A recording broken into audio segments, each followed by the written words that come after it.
Namaste and welcome, beloved mighty companions. You can see a little view of the outside out there. The little mountain over there. The really beautiful Lake Chapala.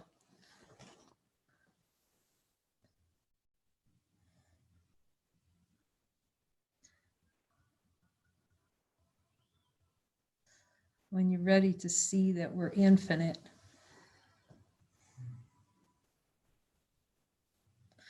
you know, you can see they're beautiful, and you're grateful to God for the stunning beauty of it, a reminder that God's in everything, but you have to be able to look on trash is infinite too. To see no differences. I could see it was really good to come to Mexico, because when I first came, you know, it's very well, in the judgment of the world, there's a lot of trash or a lot of things that are kind of would be judged as dirty or not well kept, but it's all like that. That's consciousness is not well kept. It's meant to be a place like that. And then we look at all the denials until we see the beauty in everything. Like our identity is the only thing that's really beautiful in truth.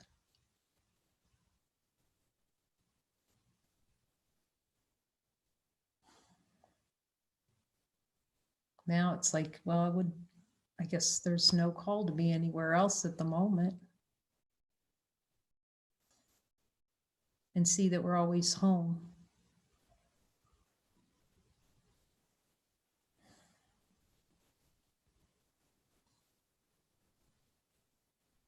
And you'll forget that you were anywhere else but home.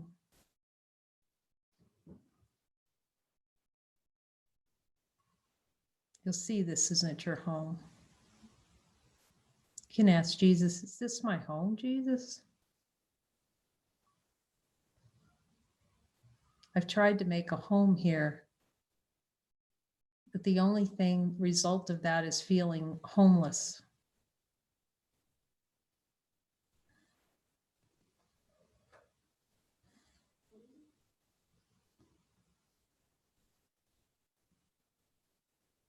Bereft of God.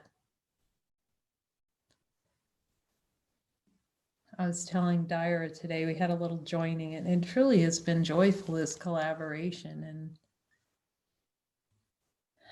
now we're working on the pictures for the book text. And I was telling her, I just heard to search the word hell.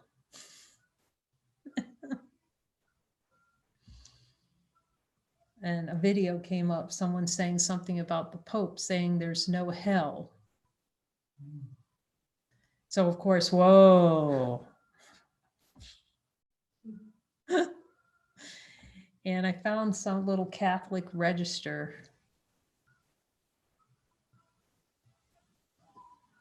where the Pope was talking about an angel. And it decided it wanted to have nothing to do with God.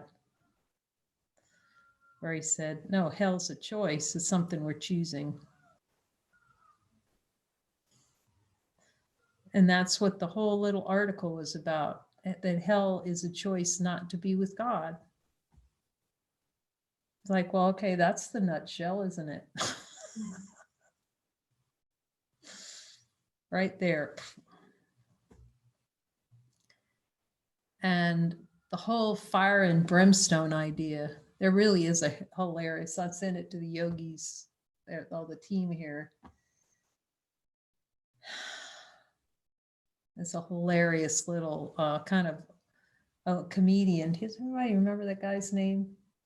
Anyway, he's a really hilarious British comedian, and he dresses up. He has two little horns, and he comes out on stage, and he has like a little clipboard, and he's going, welcome to hell. And,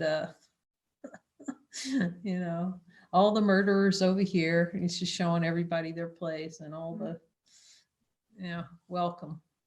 Come on in. The thing about it is we haven't seen, it's the denial is that we're in hell now. You don't have to die to go to hell. Oh, this must have been looking this up so I can talk about hell today. Okay. Thank you, Jesus. I must need to know something about hell because that's what's coming. All the fire and brimstone coming down, the preachers standing on the pulpit, and you're better get in line. The elephant on the shelf preacher, which is a desired experience. We wanted to have preachers. I wanted to go to Catholic school and have catechism and wear a little red hat that went like that.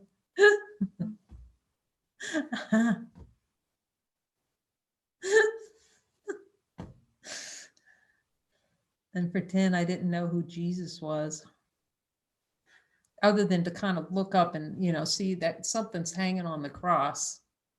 And probably I guess I'm asking, yes, and be terrified of looking up there and seeing this bloody man hanging from a cross. I remember thinking, that's just not really looking so good up there. I think I told you this time. I told Jesus, I'm not sure I'm with this Jesus thing.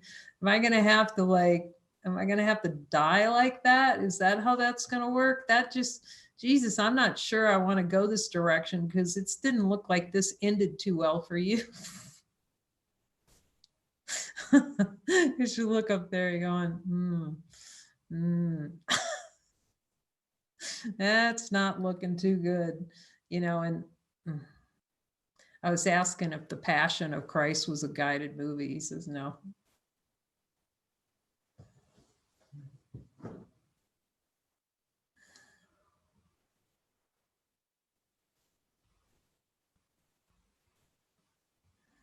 Because a lot of beings feel like, it was that passion, that, excruciating pain. No, he's not showing us it's painful. He's showing us you can transcend pain, all pain, including the hanging on a cross. And then, of course, thankfully, we have him to tell us that we're crucifying ourselves all day long. We don't even see that it's a choice. Crucifixion it's game on now. As long as we're dreaming of separation, until we're the happy learner with thoughts of unity, the pointy straight up. Mary sends me a picture. It's just, oh my gosh, it's too funny. I don't know if I can make it through it, Mary. That was just thinking about it. He found a little hat that points straight up, and she sent a picture. It's too adorable for Lori, It's too precious. And we need that kind of reminder. If the Spirit said for us all to wear them here at the monastery, we'd all be wearing them straight up for sure. Because it's helpful, because I tell you what, you wear that hat around for a couple of days, you will not be taking yourself or anyone else seriously. Because it's spiral thing with multicolors. That can be helpful. We wear our little birthday hats all year long. So we can't take it too seriously. We really believe this stuff. I get it, boy. Until we go to Jesus and we just see. It's an opportunity to laugh because it's not true. And to be in the joy, with each other, just noticing when the play of consciousness is in play, and just laugh your head off because you just realize, holy smokes, I just chose hell right now. I decorated it, gave it a home, big welcome mat. Come on in. But at least we see it now. It's not like it crept up on us. I don't know what happened. I mean, no wonder we want to just, we're in a rush to get to the dirt now, because it seems It seems inescapable, this ego.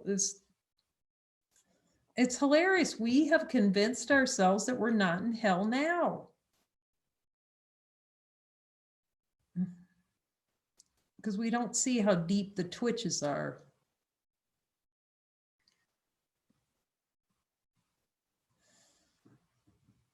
Because of that play.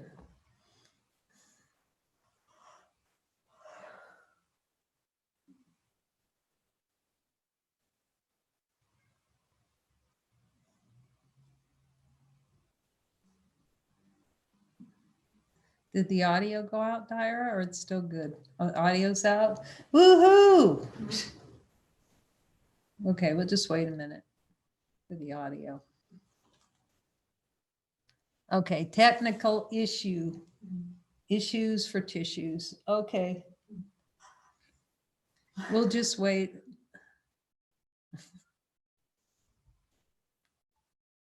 We just contemplate the infinite nature of being in our, with the little extra time we have here. I love that. It's Sahaja. So good mind training. You know, you're waiting in line, just contemplate infinite. That's a good practice here, actually. Just waiting for something, just contemplate that you're vaster than sky. We're so used to contemplating so many thoughts.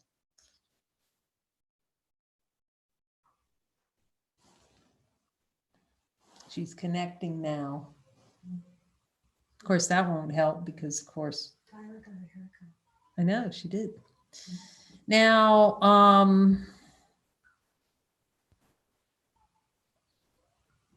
yeah, contemplating infinite light.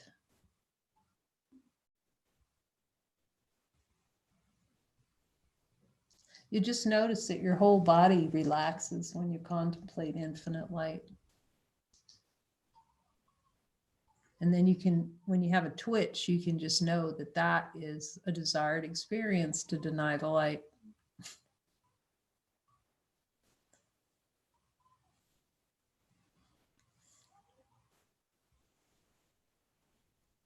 It takes Jesus, no doubt about it, to see where all those little no's are. The supreme happiness. At least for me, however it would appear in conscious, can only say, I guess I can only say for me. Jesus goes, no, you can say for everyone. Okay. I'll say it for everyone. Being everyone, you can say it for everyone, see?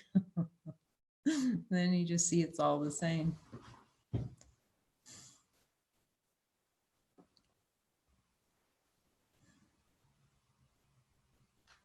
Oh yeah, Jesus was reminding me. So we were talking about hell. So back to hell. This will be the hell talk.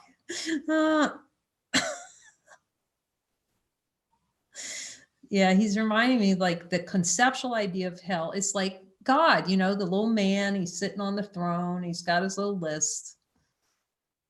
And then on the other side,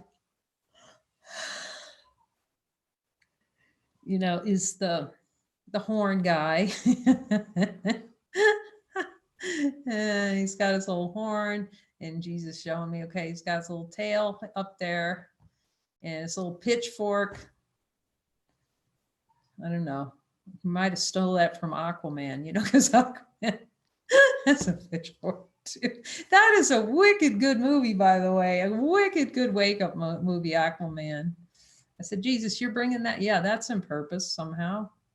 Maybe we'll end up watching it again. That's just, that's off the rails, wicked wake-up movie.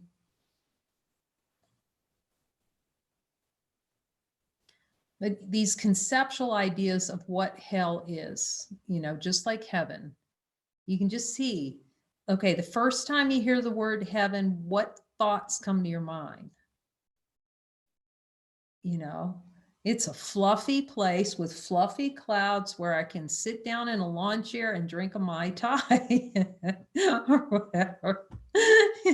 It's on a beach somewhere. Do you see how consciousness, jing, jing, it has like a thought, and then it just, okay, now it's going to be a picture of what heaven is to obscure the fact that heaven's already here.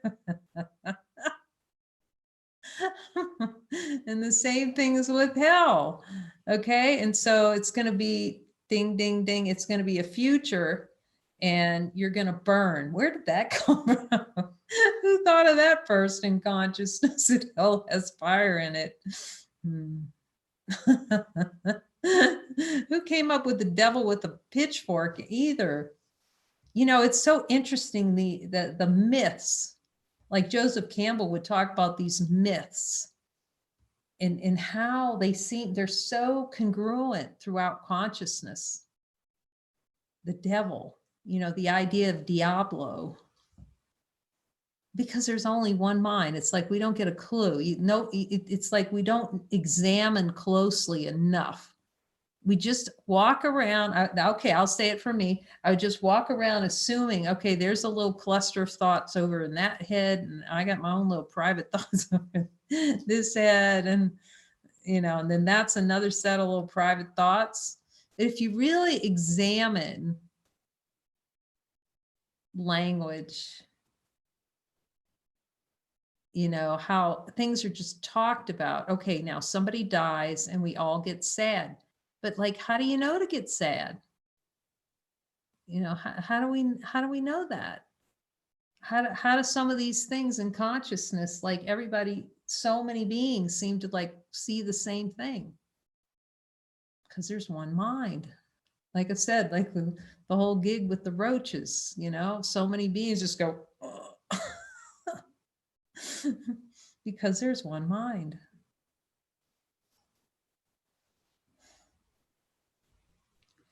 And it's hell not to see that.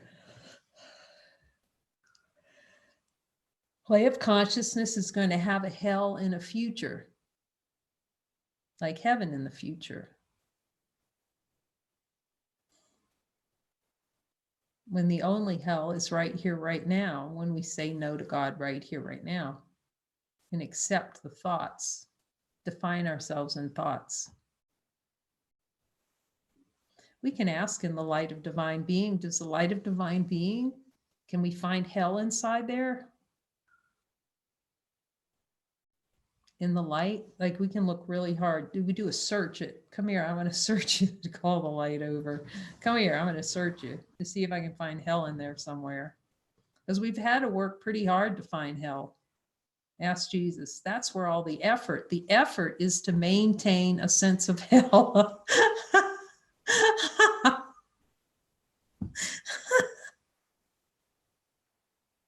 You can ask him, Jesus, am I really working hard to keep that feeling of hell going?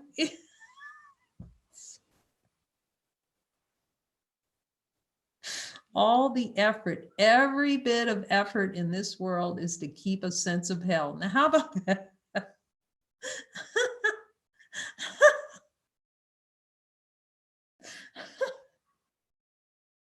These things get so funny when you hear it directly from the one who knows.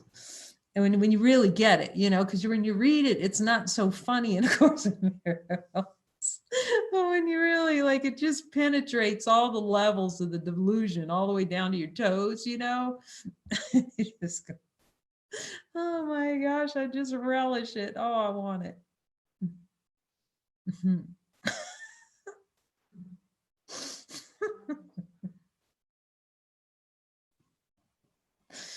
Then it gets funny,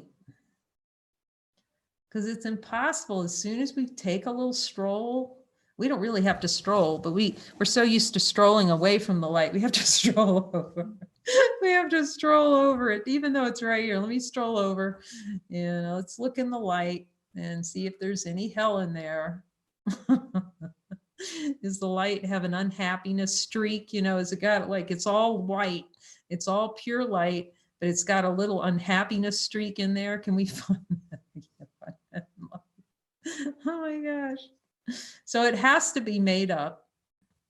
So Jesus is hell a concept? Did I make it up? Do I love playing in the game of hell, the hell game? Got to ask for a miracle. I'm wanting to play any kind of hell game. We don't even see it when we're playing it. Nope. It's so down the delusion rabbit hole. Don't even see when we're dreaming. That's why we have to watch our thoughts so we can pay close attention.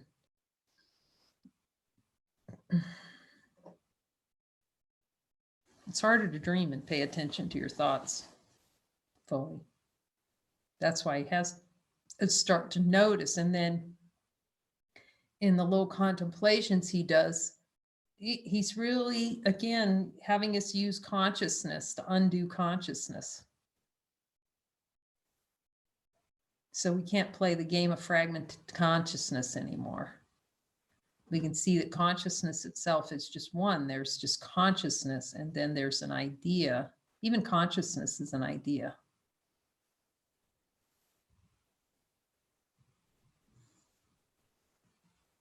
And then to see how it's all made up. But I said, are we ready just to go directly light? He said, no, that's why it doesn't happen.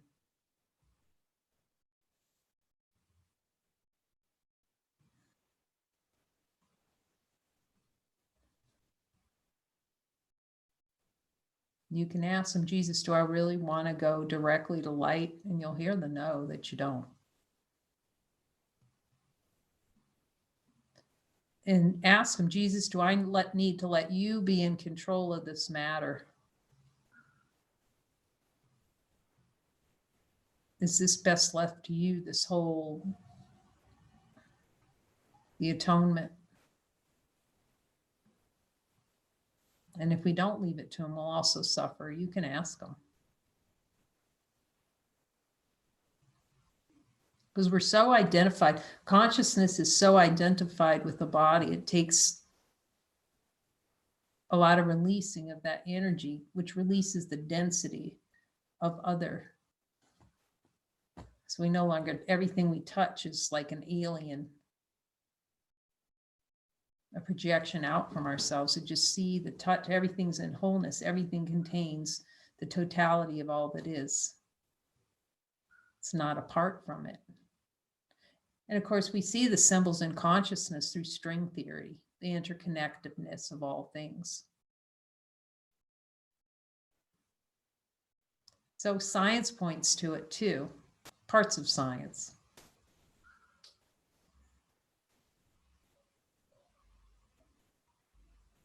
Points to wholeness and that everything's interconnected. But even that's a movement in consciousness. It's consciousness creating consciousness and then studying consciousness. And Mooji would say that. I mean, he really, really loves in the reflection. He loves to get in a conversation with someone about consciousness, like scientists studying consciousness.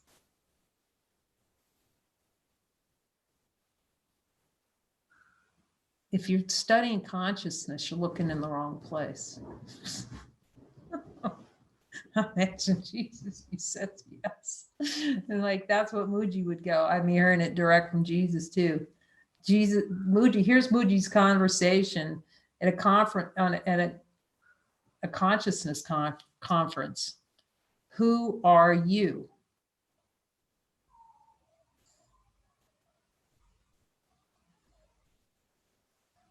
See, it's consciousness having a dream. It's in the dream of studying itself. You're studying consciousness. You're studying what does not exist, trying to find something in there to show you what consciousness is. The light is the only thing that can tell you what consciousness is, and it'll tell you that consciousness does not exist. I had to get to us that.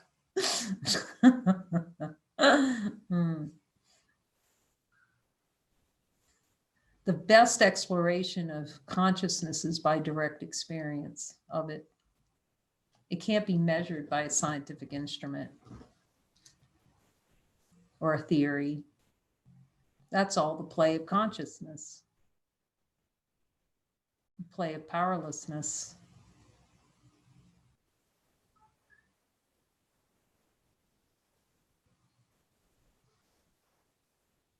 You're trying to go into hell and learn more about hell, actually.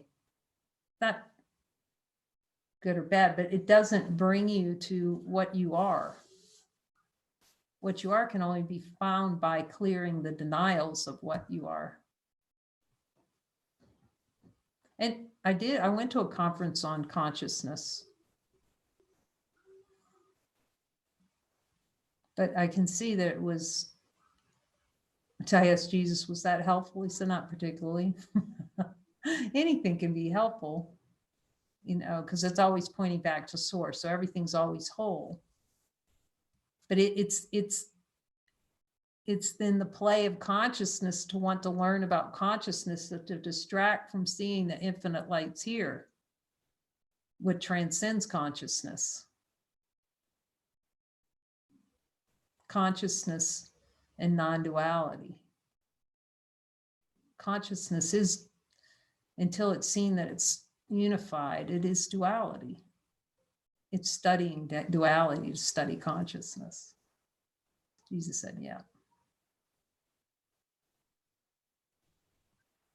Exploring consciousness does not, seeing how it plays its game and refusing to play, that will lead to the direct experience that light is all there is.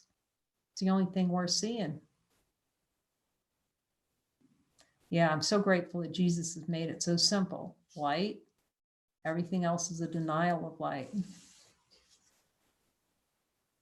It's not to be explored, it's to be seen through as unreal, he's saying. I see that. It's to be seen through as unreal and just observed by direct experience how it plays.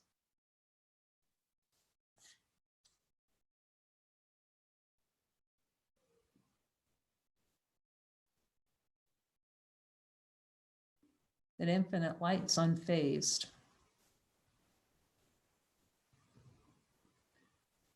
I'm asking him. I mean, I can't find a way by studying consciousness how it's going to take you home.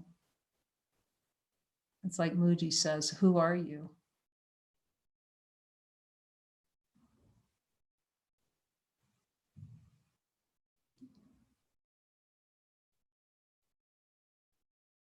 Jesus just said the best thing to do with the desert is leave it.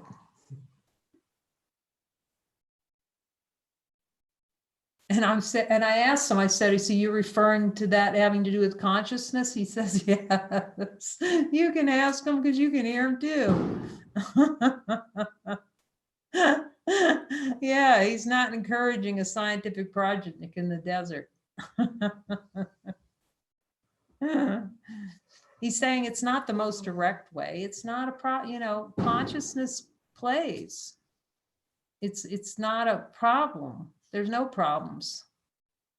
He's just saying that it's not the most direct. The most direct is to forgive everything and cease the denials that consciousness even doesn't exist. It's part of the dream. It's a dream. Consciousness is a dream. You can ask Jesus and hear it. Yeah, the only thing he's pointing to is light. He said that's where all your happiness is. That's why he points to it. He's only going to point to where all the happiness, where the supreme happiness is in the absolute reality.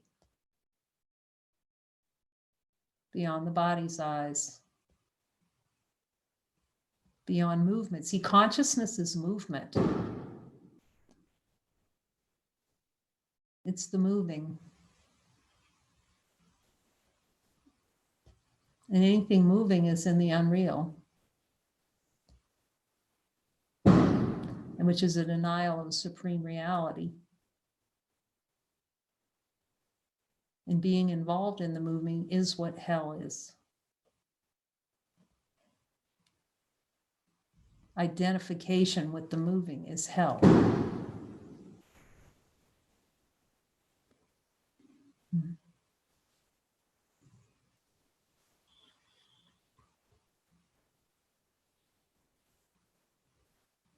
So we're becoming reacclimated as you become reacclimated to the no thing, which is love. Beyond thought.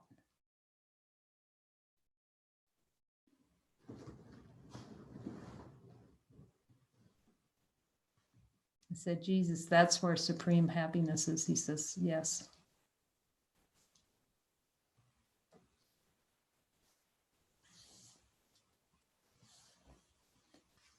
He said, you can be happy in consciousness, as consciousness and whole, but you're going to be a lot happier without it.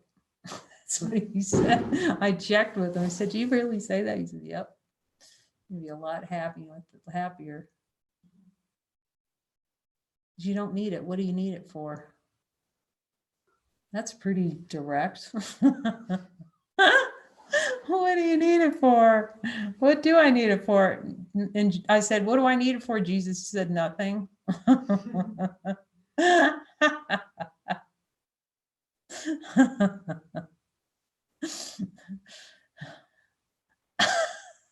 Boy, he's really drilled.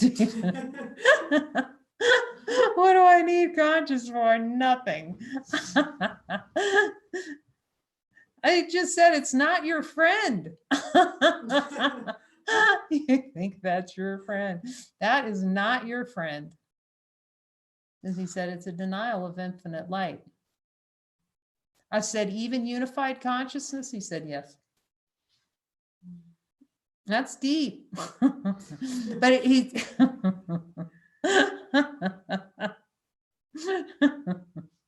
oh, man. Okay, must need to hear that because that's what he's saying.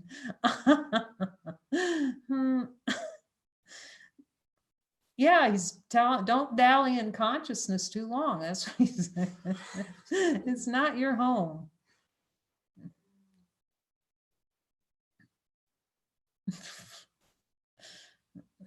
You think it takes time to see this? It's not your home.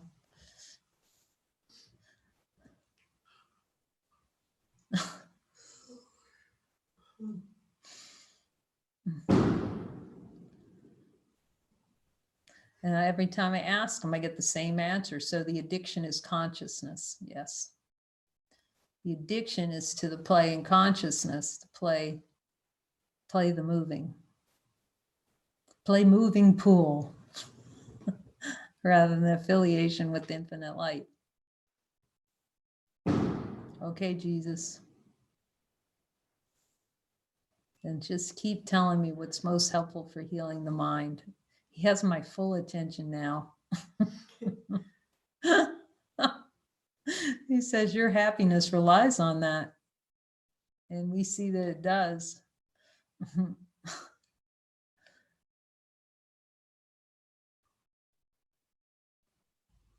Unified consciousness until that falls away to choiceless awareness.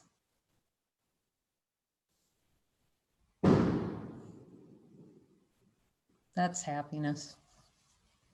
No more choice. I know the ego goes, oh, I want choice. You just don't see how much pain it causes. It gets hidden on that timeline over time. And then there's like a little rush to the trinkets. It's like the dogs, you know, they see one treat, man, they're moving in. That's how we do. That's the play. That's a play for pleasure. It's one little, it's like a little dog treat. And we just all consciousness runs to it like a magnet to pleasure.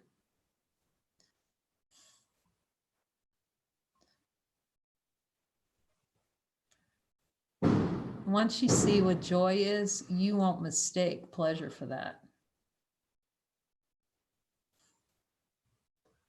Checking in with Jesus on that, just to make sure I'm saying it absolutely clearly. You will not mistake it. You'll see the pleasure just falls away, actually. because joy is it's completely different than pleasure and the happiness of the world. See, the world thinks that pleasure is happiness. Its happiness is in pleasure and avoiding pain. The trick that heaven is in pleasure. You can ask them, Jesus, do I believe heaven comes from pleasure? You get to a point where you don't know what pleasure is. You can't find it. It's just like missing in action because it's never been natural. Jesus is pleasure natural? It is the most unnatural thing. Pleasure is hell. Pleasure is hell. Anything that's pleasurable. Oh.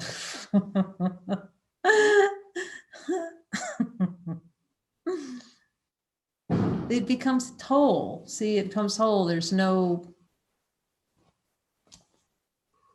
it's just your happiness on a stick rather than waiting for happiness to come along and, have to be a planned activity. You have to have a planned activity to be happy.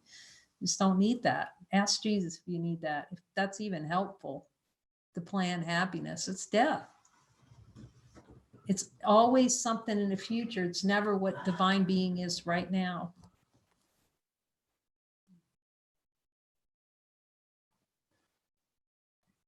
It's just what's right here, right now, infinite.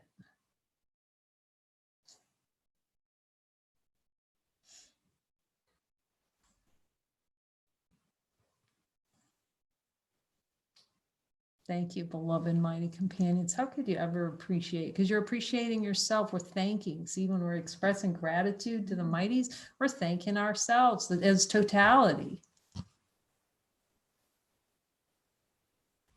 We're singing the little song like a cricket. At first, it can seem like there's someone else out there. But then when you see there's no one else out there, so you're just singing to yourself. But it's needed. Yeah, Jesus says, that's helpful. It greases the skids to the recognition. The gratitude is your natural state. It just, love just sings communion, Holy Communion all the time of gratitude to God. Thank you for reminding me that, Jesus. That's so great. So I can be reminded anytime a little twitch comes up, I'm not in gratitude. Any kind of crankiness is not it.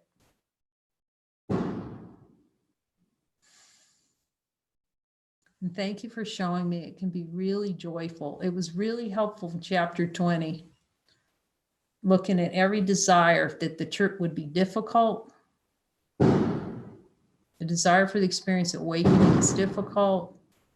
That I have to earn my way through it, that I have to suffer, all those beliefs, and look at it, those plays. Then our way becomes light.